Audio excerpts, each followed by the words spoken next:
Bom dia, discípulos de Jesus, preparados para encontrar Jesus mais um dia? Preparados para aprender aos pés dele?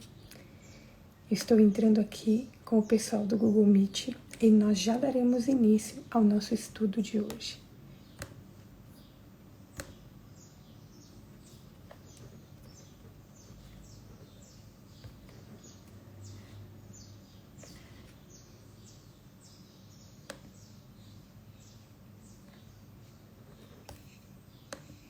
Bom dia, tudo bem com vocês? Um feliz sábado. Quem que vai orar para nós, para darmos início? Por favor. Poderoso Deus, eterno Pai, obrigado, Senhor, por mais um dia de vida. Obrigado pela noite de repouso que tivemos debaixo dos seus cuidados, meu Deus. Amém, Senhor. Pedimos agora, Deus, a sua presença aqui juntamente conosco, onde a gente vai estudar, aprender um pouco mais de Ti e das suas maravilhas, Senhor. Amém. Pai, muito obrigado por tudo que o Senhor nos deixou, pela sua santa palavra. Obrigado pelas oportunidades, meu Deus, porque o Senhor é um Deus que não desiste de nós. Verdade. E nos ajuda também, Senhor, a termos força de caminhar sempre na sua direção, a aceitar, meu Pai, tudo isso que o Senhor tem reservado para nós. Amém. Continue conosco, meu Pai, aqui nesses momentos. Abra o nosso entendimento. É no doce nome de Jesus que nós te pedimos e agradecemos. Amém. Amém. Então, só fazendo uma recapitulação do que nós estudamos ontem, né? Ontem nós estudamos sobre a finalização da história de Jairo, daquele encontro de Jairo com Jesus. E nós vimos que quando o temor nos alcança e a fé parece débil, nós devemos escutar apenas as palavras de Jesus falando a nós. Não temas, apenas creia. Nós não devemos olhar para as circunstâncias, nós não devemos olhar para as possibilidades, nós não devemos olhar para as dificuldades, nós devemos apenas crer. Porque o próprio Jesus fala na sua palavra que tudo é possível àquele que crê. E hoje nós vamos estudar um pouco mais sobre essa questão de crer, sobre esse tema da crença, da fé, mas agora em um outro momento da vida de Jesus. Nós vimos que Jesus, naquele encontro com Jairo, que ele fez 2 milagres muito especiais. O primeiro milagre foi o milagre daquela mulher que havia passado 12 anos com hemorragia, e depois ele cura a filha de Jairo, ele ressuscita a filha de Jairo, que também tinha 12 anos. E depois de tudo isso que ele fez, a gente não sabe quanto tempo depois, mas a Bíblia relata como após esse momento de cura, Jesus ele volta para Nazaré, para a sua cidade. E hoje nós vamos estudar o que está escrito em Mateus, capítulo 13, versículo 53 a 58, Marcos capítulo 6, versículo 1 a 6 e Lucas capítulo 4, versículos 16 a 30. Hoje eu vou ler o relato de Lucas, porque é o relato que traz mais detalhes sobre este momento em que Jesus retorna para a sua cidade, que era a cidade de Nazaré. Então, Lucas capítulo 4, versículos 16 a 30. Diz o seguinte: Jesus foi para Nazaré, onde havia sido criado. Num sábado, entrou na sinagoga segundo o seu costume e levantou-se para ler. Então lhe deram o livro do profeta Isaías, e abrindo o livro, achou o lugar onde está escrito: O Espírito do Senhor está sobre mim, porque Ele me ungiu para evangelizar os pobres, enviou-me para proclamar libertação aos cativos e restauração da vista aos cegos, para pôr em liberdade os oprimidos e proclamar o ano aceitável ao Senhor. Tendo fechado o livro, Jesus o devolveu ao assistente e sentou-se. Todos na sinagoga tinham os olhos fixos nele. Então Jesus começou a dizer: Hoje se cumpriu as escrituras que vocês acabaram de ouvir. Todos davam testemunho dele e se maravilhavam das palavras cheias de graça que lhe saíam dos lábios. E perguntavam: não é este o filho de José? Então Jesus disse: sem dúvida, vocês citarão para mim o provérbio: médico, cure a si mesmo. Dirão: tudo o que ouvimos que você fez em Cafarnaum, faça também aqui na sua terra. E Jesus prosseguiu: de fato, afirmo a vocês que nenhum profeta é bem recebido na sua própria terra. Na verdade, lhes digo que haviam muitas viúvas em Israel no tempo de Elias, quando o céu se fechou por 3 anos e 6 meses, reinando grande fome em toda a terra. E Elias não foi enviado a nenhuma delas, a não ser a uma viúva de Sarepta, Sidom. Havia também muitos leprosos em Israel nos dias do profeta Eliseu, e nenhum deles foi purificado, a não ser Naamã, o sírio.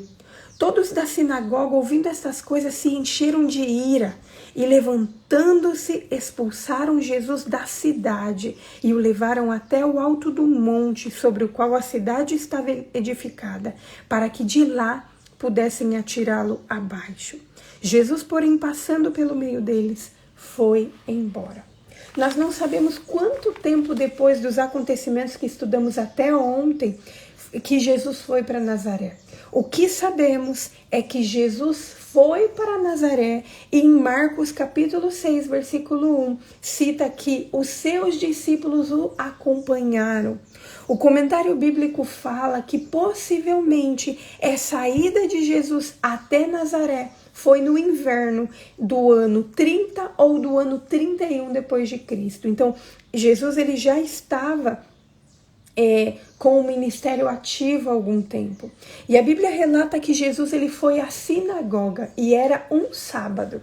E que lá na sinagoga ele foi convidado para ler a Bíblia. Né? E que depois que ele leu ali a Bíblia, naquela época nós não tínhamos a Bíblia como nós temos hoje, né? Mas nós vemos que ele foi convidado para ler e que ele fez algumas aplicações daquela reflexão que ele que tinha acabado de ler. Na época de Jesus, a pessoa que era convidada para ler a palavra sagrada ali, ela escolhia o que queria ler. E nós vemos que Jesus escolheu o profeta Isaías. Naquela época, cada livro da Bíblia era um pergaminho, era um rolo. Então, nós vemos que Jesus ele era um conhecedor das escrituras sagradas, porque naquela época eles tinham que abrir o rolo e normalmente as pessoas iam lendo na sequência. E nós vemos aqui Jesus procurando nos rolos o que ele queria falar. E esses trechos que são citados, que Jesus leu, eles estão descritos em Isaías capítulo 61, versículo 1, e também em Isaías capítulo 58, versículo 6.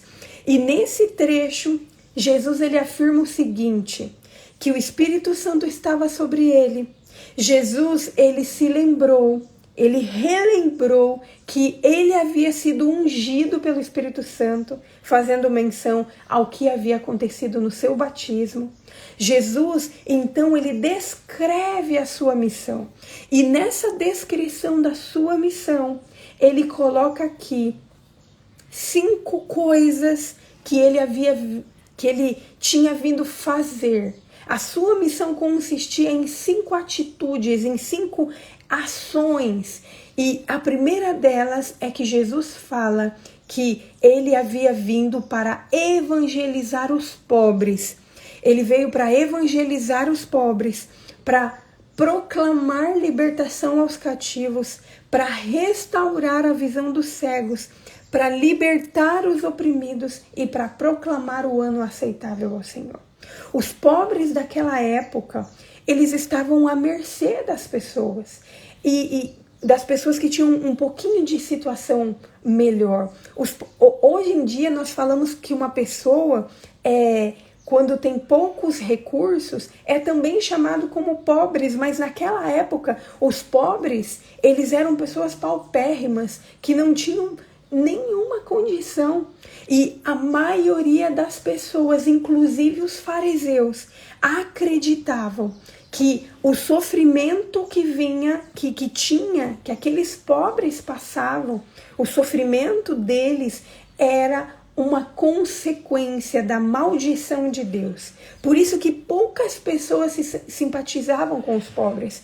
Por isso que nós vemos que a maioria das pessoas naquela época que fazia alguma boa ação, que fazia ali que dava esmola, alguma coisa, elas faziam com o intuito de se aparecer e não no intuito de fazer de coração. E Jesus, ele fala que a primeira missão que ele veio fazer era evangelizar os pobres. Evangelizar os pobres. Então já quebrando aquela visão daquelas pessoas da época de que os pobres eram pessoas amaldiçoadas por Deus.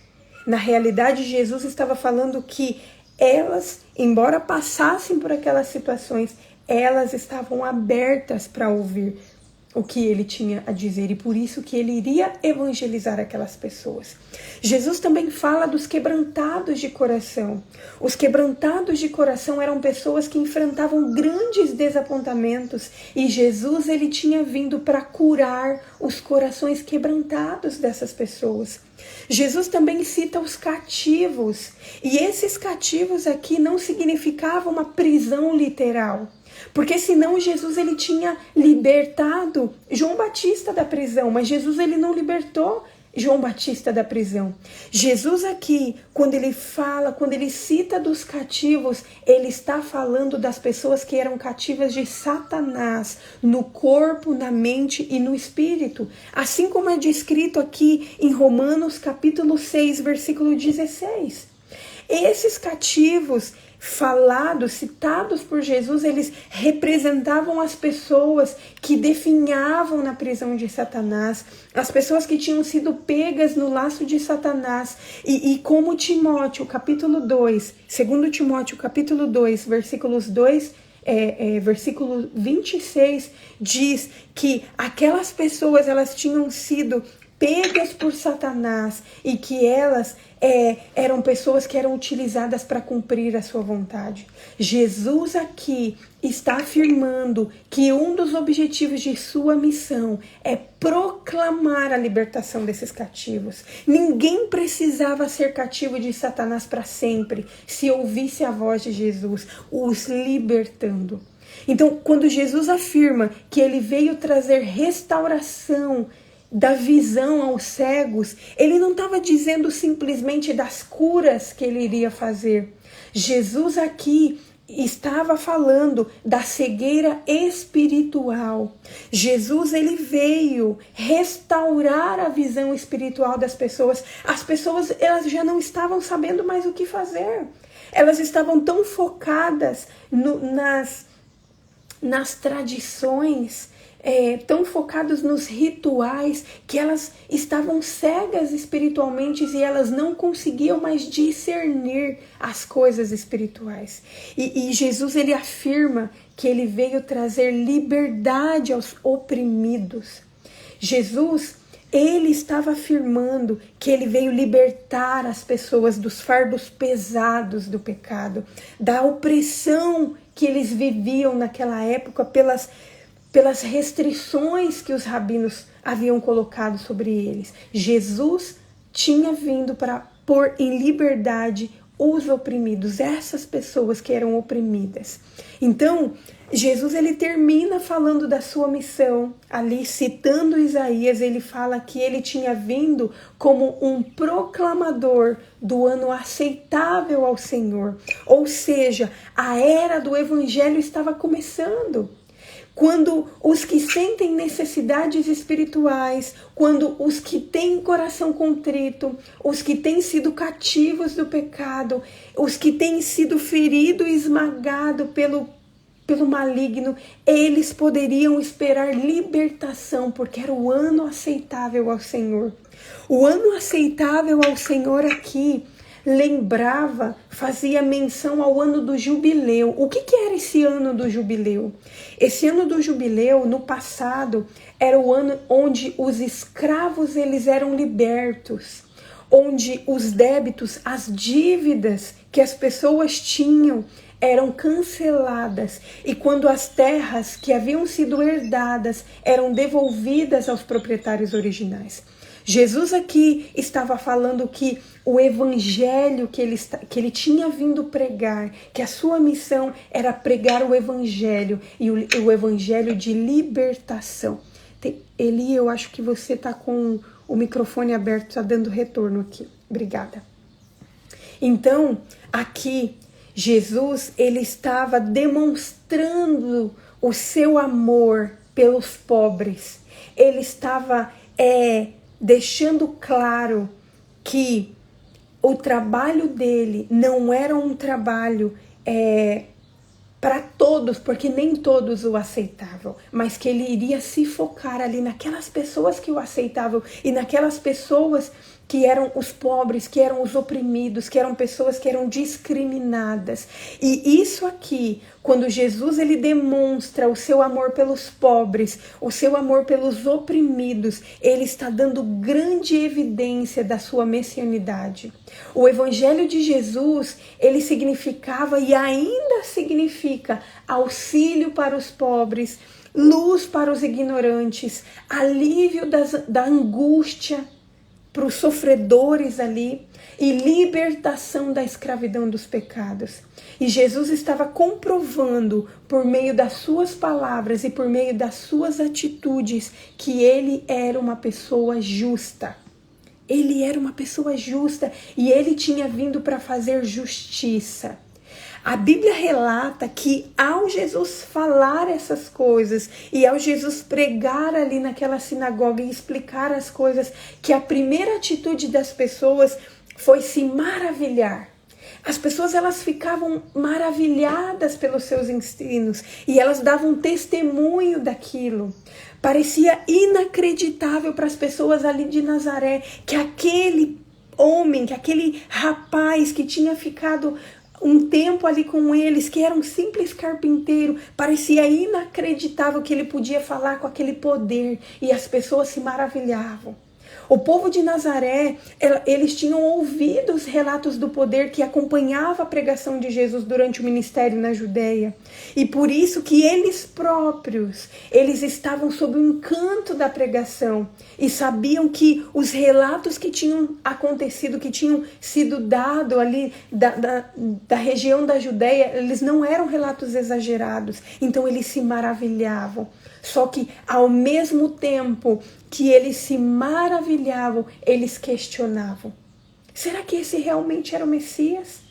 Os anos de convivência ali com Jesus os levaram a considerá-lo como um homem comum. E eles se recusavam a crer que Jesus, a quem conheciam tão bem, era aquele que havia sido prometido. E a falta de fé que eles tinham os deixavam perplexos. Eles conheciam a Jesus. Jesus estava se revelando a eles ali, mas mesmo assim, eles se recusavam a acreditar. Eles ficavam simplesmente ali, se contentavam em se maravilhar. E a Bíblia relata que esta foi a última viagem de Jesus a Nazaré.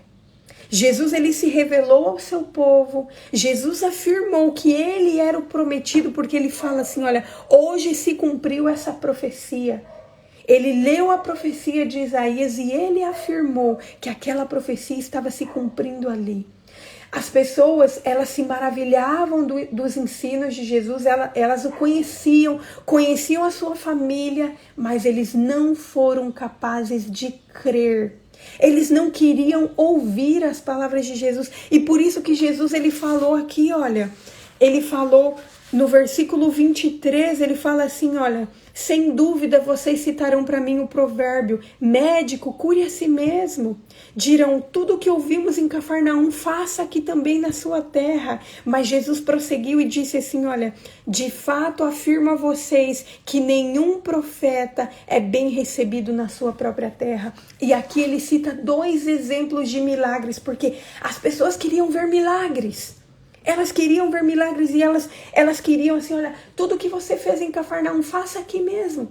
E Jesus, ele justifica por que ele não estava fazendo milagres. E ele cita primeiro a viúva de Sarepta. Ele fala assim: olha, na época de Elias, haviam muitas viúvas, mas Elias foi enviado apenas uma, a viúva de Sarepta, porque ela teve fé, porque ela creu que mesmo o profeta pedindo para ela que desse todo aquele alimento para ele, que fizesse aquilo para ele, ela foi e fez. Ela agiu de acordo com a fé, ela tinha fé, e por isso que ela foi beneficiada por aquele milagre.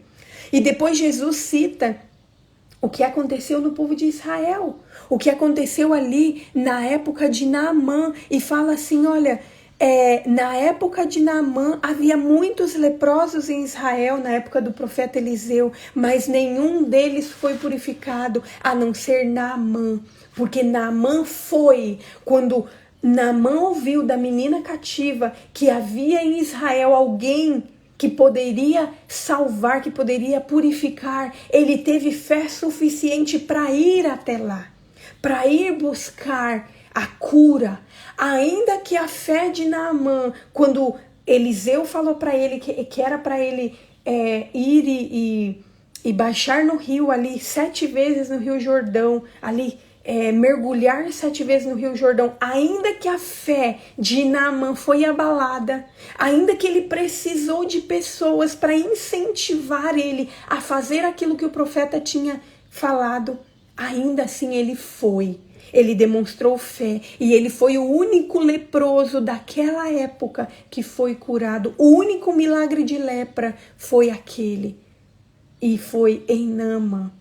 Jesus aqui, ele está falando que não importa nós querermos milagres, não importa a gente pedir, não é suficiente a gente se maravilhar com as palavras dele, que nós precisamos ter fé. E a Bíblia relata que aquelas pessoas, elas não queriam mais ouvir nada do que Jesus estava falando. E a Bíblia relata que eles o levaram até o alto de um monte e que eles queriam jogar Jesus de lá. Porque eles não queriam mais ouvir o que Jesus estava falando. Para eles tinha sido demais, eles não queriam aceitar. Só que a Bíblia fala que Jesus, ele foi passando pelo meio deles. Aquelas pessoas, elas não foram capazes de acabar com a vida de Jesus, porque o tempo de Jesus ainda não tinha se cumprido. Jesus ainda tinha muito a ensinar e muito a fazer para aqueles que criam no ministério dele e no poder dele.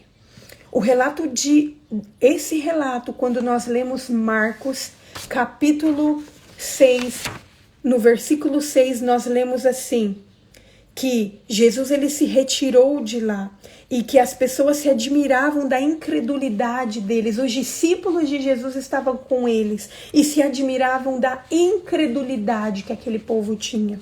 E em Mateus, capítulo 13, versículo 58, nós lemos o seguinte: e não fez muitos milagres ali por causa da incredulidade deles. Jesus, ele não pôde fazer muito no meio do seu povo por conta da incredulidade deles. Quantas lições a gente pode tirar para a nossa vida desse simples relato? Nós precisamos compreender a missão que Jesus, ele veio fazer nessa terra. Jesus, ele veio dar auxílio aos pobres. Jesus, ele veio trazer luz. Jesus, ele veio trazer alívio. E Jesus, ele veio trazer libertação. Só que mesmo nós conhecendo Jesus, mesmo nós nos maravilhando da palavra dele, muitas coisas não poderão acontecer na nossa vida se nós não crermos. mesmo que nós façamos parte do povo escolhido de Deus e que nós carreguemos esse nome de povo de Deus, se nós não crermos em tudo aquilo que Ele pode fazer, nada vai acontecer na nossa vida, nada. Nós não seremos aliviados da nossa angústia, nós não seremos auxiliados por Ele, nós não receberemos luz, nós não seremos libertos da cegueira espiritual e nós não seremos libertos da escravidão do pecado se nós não crermos. Aqui, nesse relato, nós vemos que o povo de Jesus, que o povo de Nazaré, aonde Jesus havia passado toda a sua vida antes de iniciar o seu ministério público, não recebeu os benefícios, não pôde receber a cura, não pôde receber a revelação do poder de Deus, porque eles não foram capazes de crer. Como que está a nossa vida? Será que nós temos nos contentado apenas em sermos chamados como povo de Deus? Será que a gente tem se contentado apenas em se maravilhar das palavras de Deus? Como que está a nossa crença no poder de Deus sobre a nossa vida? Como que está a nossa crença, como que está a nossa fé, quando Jesus fala pra gente assim, olha, não tenha medo, apenas creia, olha, não fica preocupado com essas coisas, não fique preocupado com o amanhã, não fique preocupado com esses problemas que estão vindo, apenas creia. Será que nós temos dado voz ao que Jesus está falando para nós? Ou será que nós temos feito apenas como esse povo aqui, tentado silenciar a voz de Deus na nossa vida? Se nós agirmos, se nós continuarmos agindo com incredulidade, assim como o povo de Nazaré, nada vai acontecer na nossa vida. E é por isso que hoje, nós como cristãos, testemunhamos muito mal do poder de Deus. Porque nós não cremos. Porque a gente se contenta em ler a Bíblia. Nós nos contentamos em nos maravilhar com as coisas que foram feitas no passado, mas muitas vezes nós não estamos dispostos a crer que tudo isso pode ocorrer na minha e na sua vida. Queridos, essa é uma decisão pessoal. A Bíblia fala que lá em Nazaré, alguns poucos foram curados, alguns poucos conheceram o poder de Deus, mas eles conheceram porque eles creram. E hoje eu e você estamos sendo convidados a crer nesse poder que traz luz, nesse poder que alivia, nesse poder que liberta da escravidão e de tudo aquilo que nós temos vivido. Esta obra é dele. Jesus, ele quer fazer essa obra na nossa vida, mas é preciso fé. Que a nossa decisão, independente da adversidade, independente de tudo, de todas as circunstâncias, seja crer, apenas crer. Vamos orar? Querido Deus, nós te louvamos, Senhor, porque mais uma vez o Senhor nos alimentou com a sua palavra. Nós vimos, Senhor, hoje que o Senhor foi rejeitado por aquelas pessoas que te conheciam, que o Senhor, ó Pai, foi tido como uma pessoa comum, porque as pessoas, elas preferiram, ó Pai, olhar para quem o Senhor havia sido, para as coisas comuns que o Senhor fazia. Mas nós, ó Pai, hoje, como teu povo, nós não queremos ter essa visão do povo de Nazaré. Nós queremos crer no teu poder, ó Pai. Nós queremos crer que o Senhor é capaz de nos libertar da escravidão do pecado. Nós queremos crer, Senhor, que o Senhor é capaz de nos curar da cegueira espiritual a qual nós vivemos. Nós queremos crer, ó Pai, que o Senhor quer fazer a obra na nossa vida. Nos ajude, ó Pai. O Senhor sabe a situação que cada um de nós temos passado e nós te pedimos que o Senhor continue a obra que o Senhor começou em nossa vida, Senhor. Nos ajude a crer no teu poder, nos ajude a crer nas tuas palavras e nos ajude a agir frente a essa nossa fé, rumo em direção a ti, para que possamos ser libertos de todas as coisas que nos prendem. Nós nos colocamos em tuas mãos, pedimos que nesse dia o Senhor continue tocando em nosso coração, que tiremos tempo para ler a tua palavra e aumentar a nossa fé por meio da leitura da tua palavra, por meio das vezes onde nós lemos que o Senhor foi capaz de fazer milagres extraordinários e nós queremos que o Senhor os faça em nossa vida também. Nós nos colocamos em Tuas mãos, ó Pai, e tudo isso nós o fazemos em nome de Jesus. Amém. Amém. Queridos, até amanhã nós continuaremos o nosso estudo e amanhã nós estudaremos sobre as instruções que Jesus deu aos 12 discípulos, que está relatado em Marcos capítulo 6, versículos 7 a 13, Mateus capítulo 10, versículos 5 a 15. Amanhã nos encontraremos às 5 para aprendermos sobre essas orientações que Jesus deu aos seus discípulos. Que Deus abençoe, um ótimo dia e até amanhã. Tchau, tchau.